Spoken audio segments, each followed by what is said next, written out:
A woman, celebrated by science for being just the second person ever to receive a kidney transplant from a pig, has died. The pig kidney did not work on a human. This is how xenotransplantation works. The 5 things you need to know about this cruel practice next on the PETA Podcast with Emil Guillermo.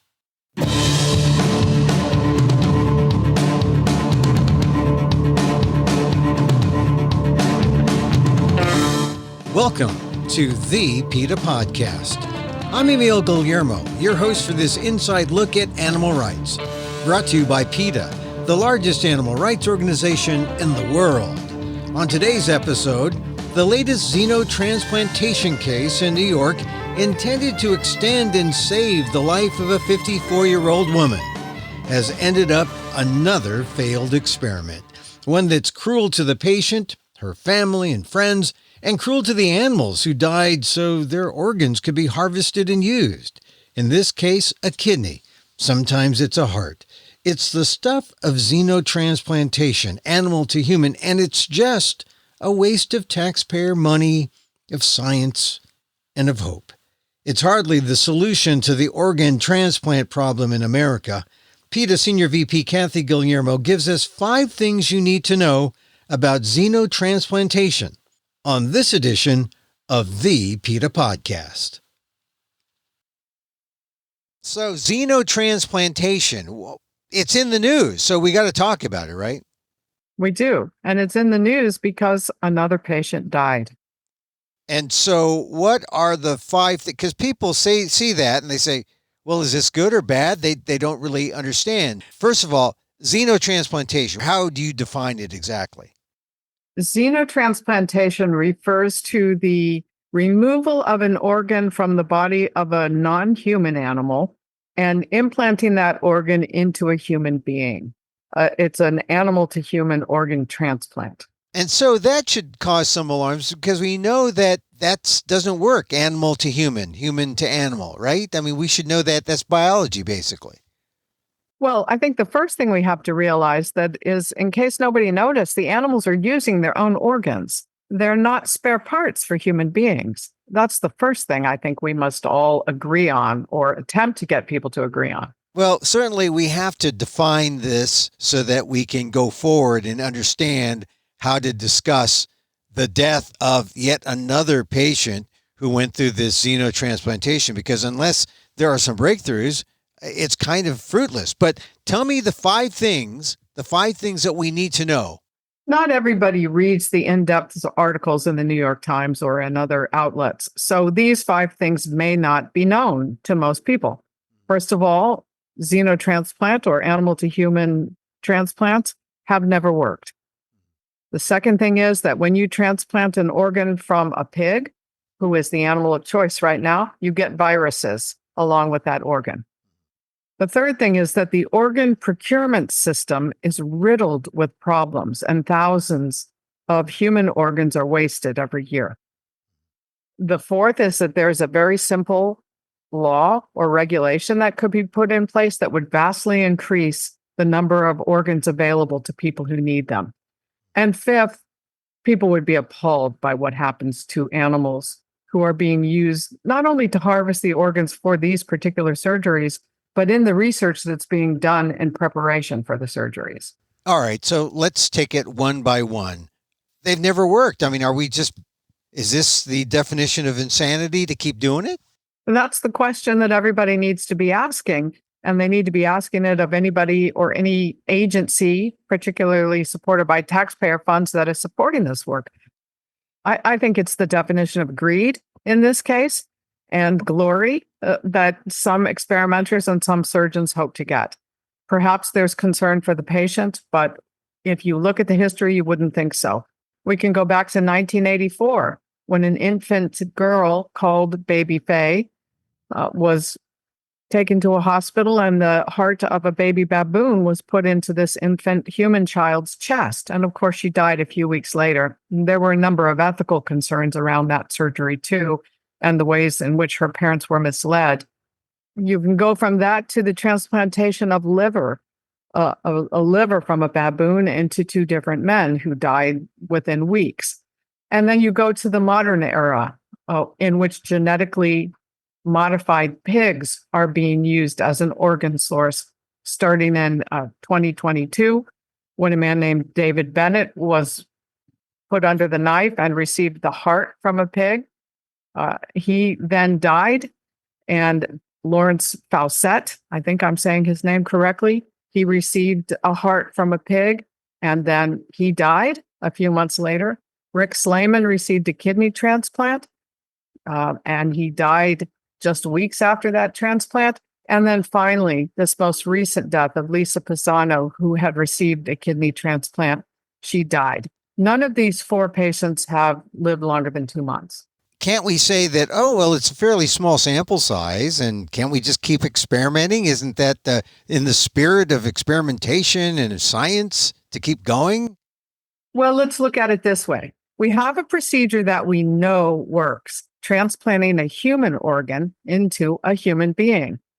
Why not fix that broken system and give these people the human organs that we know will save their lives instead of killing the animals and, so far, killing the humans as well? So this was seen as a kind of alternative. Let's go animals to humans, and it's failed, and that should be reason alone to stop.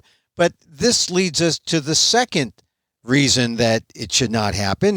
That's because most the animal of choice is the pig. And what happens when the pig is the object of the organ that gets transplanted into a human? Well, the argument of the experimenters is that they are genetically modifying these pigs to be more human-like.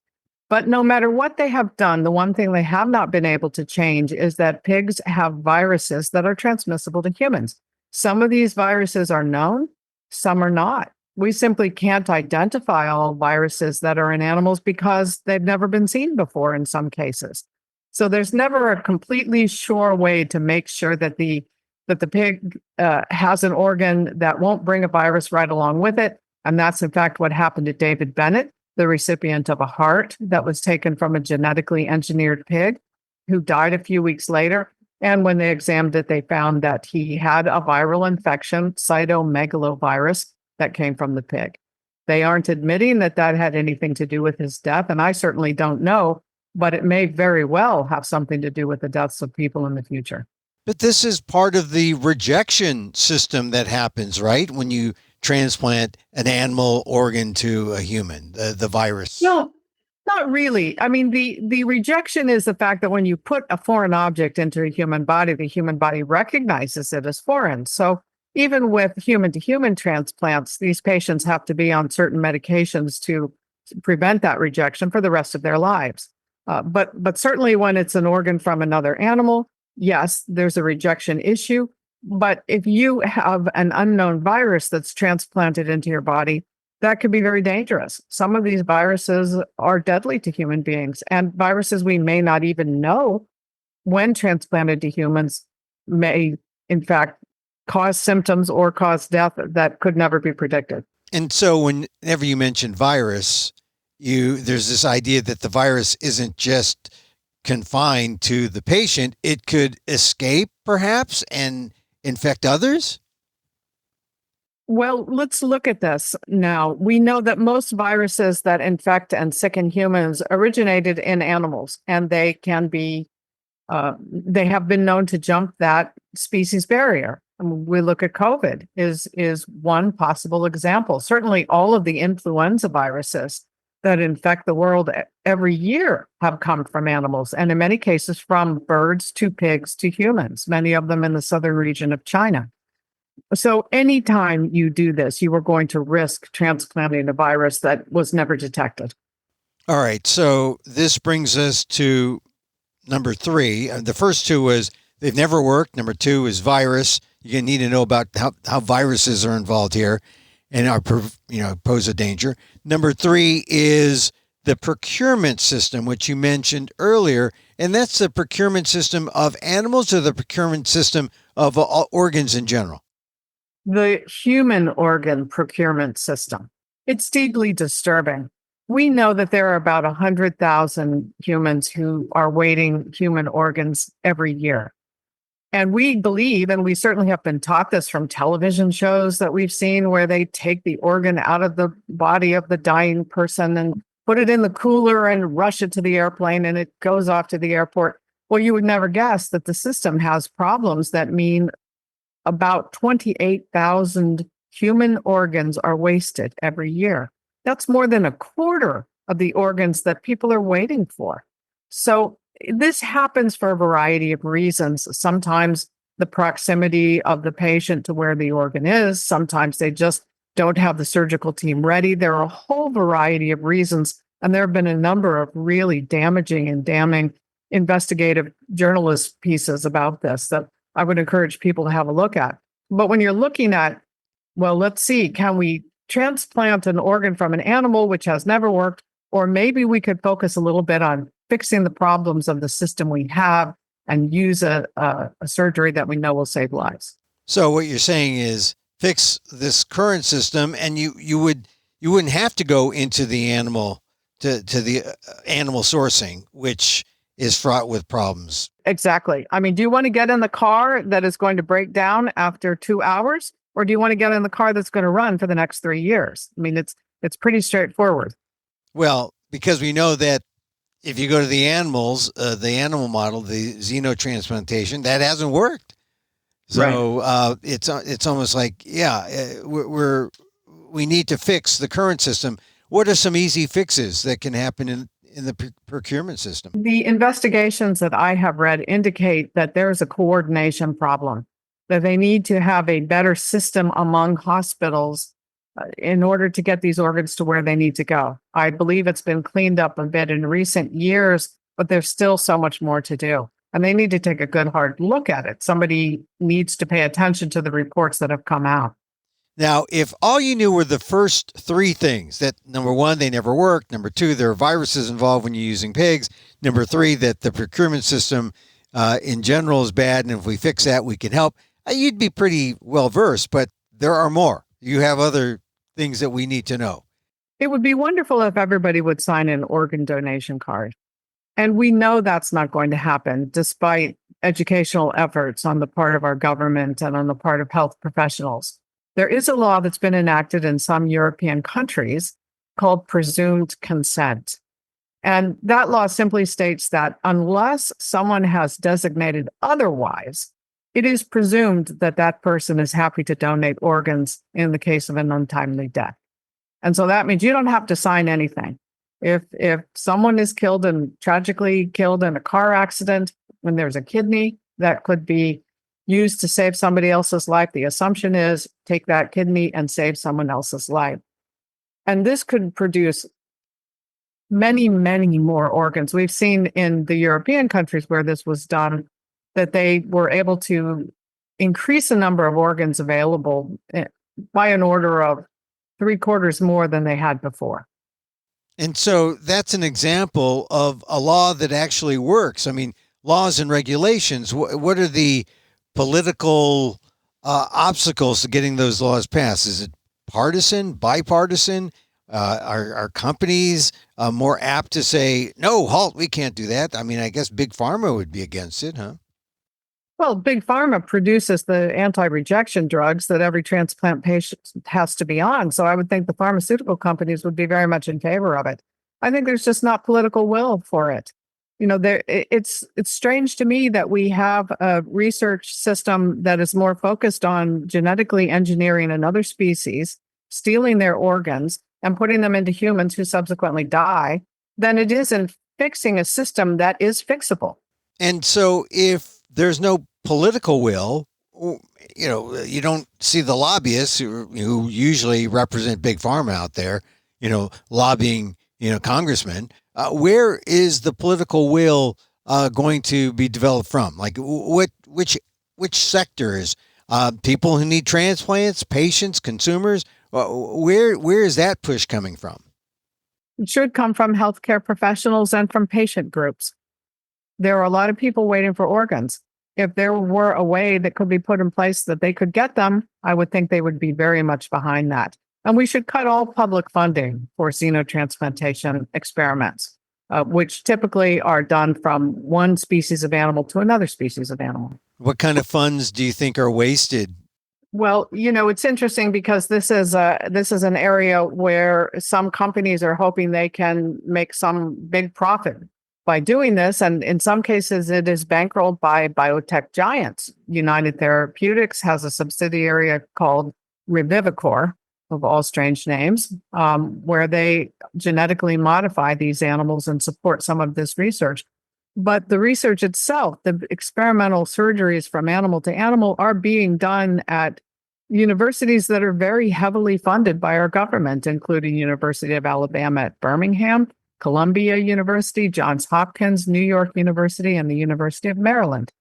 And very easily, NIH could cut any funding for universities that are engaging in this kind of experimentation. And the point isn't that you would just cut them. These monies would be redirected to other things, and maybe even to finding a better answer to the organ problem, which would be a much better use of the resources, the money.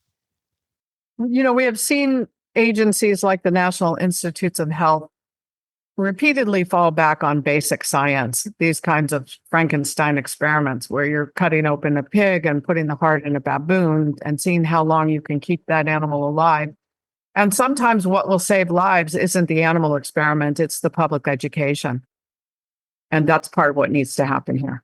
Do you think people don't, if you had to ask people, well, what 5 things do we really need to know about xenotransplantation? They probably wouldn't name all the 5 that you mentioned. Do you think generally there is an ignorance out there in the public? I think people have no idea because, in part, the headlines that are put out by the people doing the experiments and that are picked up by the media organization is, this holds promise for tens of thousands of humans awaiting organs. Well, it doesn't hold promise. And that's a lie right there. So journalists need to be much more skeptical of what they're being told is the reality.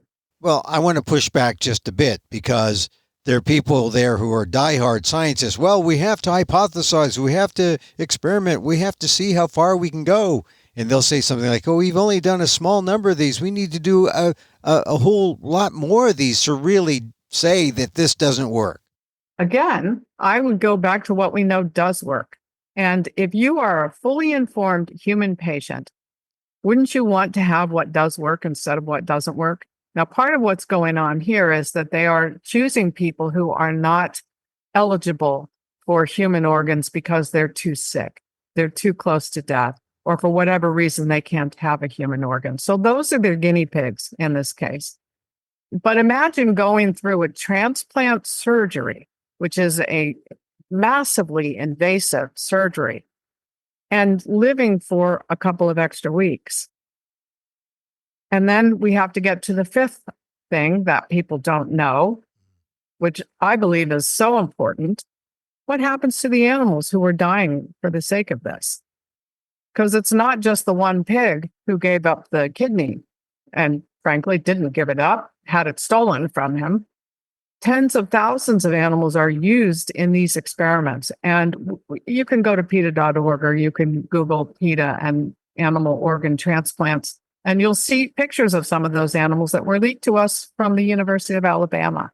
And it's incredibly painful. And these animals are very sick. And of course, they don't survive forever either.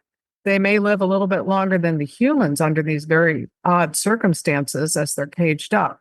But they don't survive long-term either.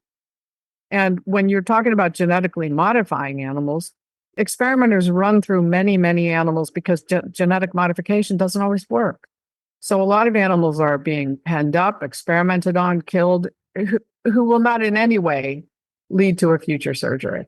Tell me more about the conditions under which the animals go through. I mean, I guess the parts are just harvested among lots of animals that are set aside for this by the companies, or how does it work?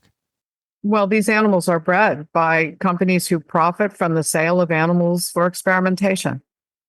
And they're caged And when the time comes for the surgery, and now I'm leaving the genetic modification out of it because that's another different step that will waste many animal lives. For example, when you're talking about transplanting a pig heart into a baboon, the pig will be anesthetized, the heart will be taken. Of course, that pig is dead. The baboon will be cut open. The heart will be taken out of the baboon. The pig heart will be put into the baboon. And then that animal will be placed in a cage, monitored, may receive anti-rejection drugs, may or may not receive pain-killing medication, because we've seen that's not always done, even though it should be. And we saw really sad, sick animals in these photos that were given to us from the University of Alabama. So this is just a bad choice all around. So these are animals that are bred specifically for their organs and then later harvested, or maybe animals who are specifically genetically modified and then their organs are harvested. In the case of the pigs who are used in the human transplantation, yes, those pigs are bred so that they can be manipulated. In the case of the baboons, no. I mean, these animals this is a profiteering industry. These animals are bred and born and sold as though, they're just units for the making of money, which in fact is what they are, as though they have no interest in their own lives, as though they don't feel pain, as though they simply don't matter. And they do matter. And in this case, this is not even a choice between humans and animals. The choice is between fixing the system we have, between presumed consent and human lives, not between pigs and humans. All these things that you mentioned, the top 5, if everyone knew about this, if everyone was educated, would we have, this with this knowledge, create a firestorm of activity where it would stop xenotransplantation? Well, I think patient groups, if they were fully informed and not desperate, which we can certainly understand the desperation of people awaiting an organ. I think if they were fully informed, yeah, I think it would create a firestorm. But you have to imagine, and again, I'm only imagining this. Nobody's ever invited me into the room where this was discussed. But you have to think about what that conversation between the surgeons and the patients' families, what those conversations are like. You have a fatal disease. You haven't got long to live. This is a very risky operation, but perhaps this can give you a little more time. You have to think about what that might be like. And there's a reason too that, when somebody is on trial, you don't expect that the judge is going to be related to that person. There are reasons we have certain separations so that we can make good decisions for human beings and for science that are based on facts and not on emotions and desperation. And in your mind, is it worth the agony of on average, how many extra months do patients get? The 4 patients two who had kidneys, received pig kidneys, and 2 who received pig hearts, none of those 4 lived more than 2 months, and some of them less than that.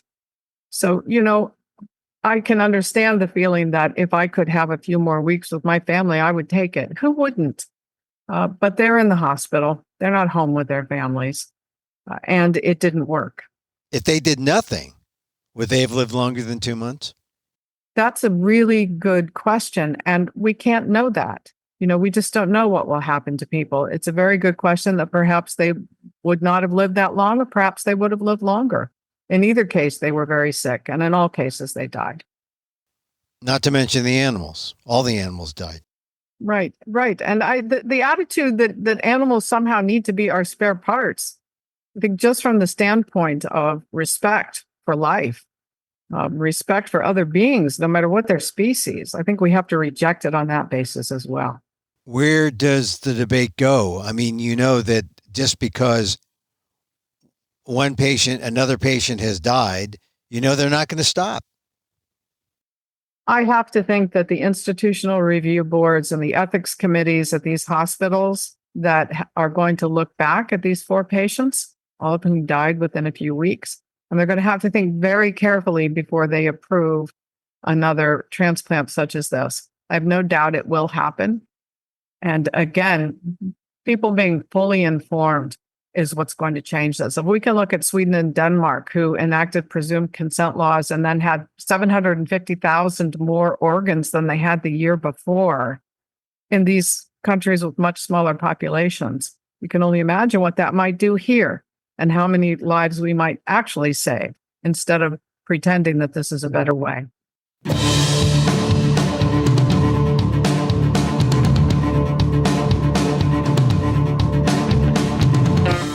PETA Senior VP Emil Guillermo on the 5 things you need to know about xenotransplantation. See more at PETA.org.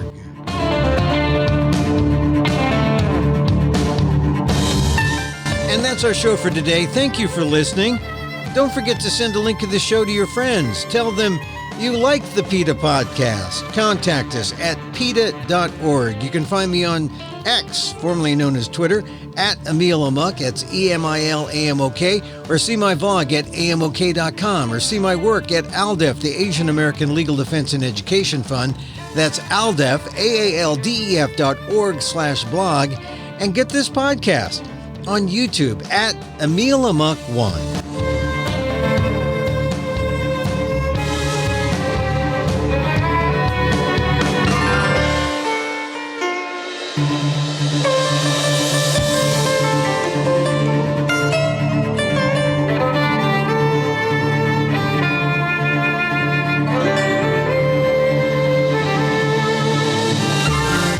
Once again, thank you for listening. Check out all our episodes on your favorite podcast app or on Apple Podcasts, where you can subscribe to as well as rate and review the show.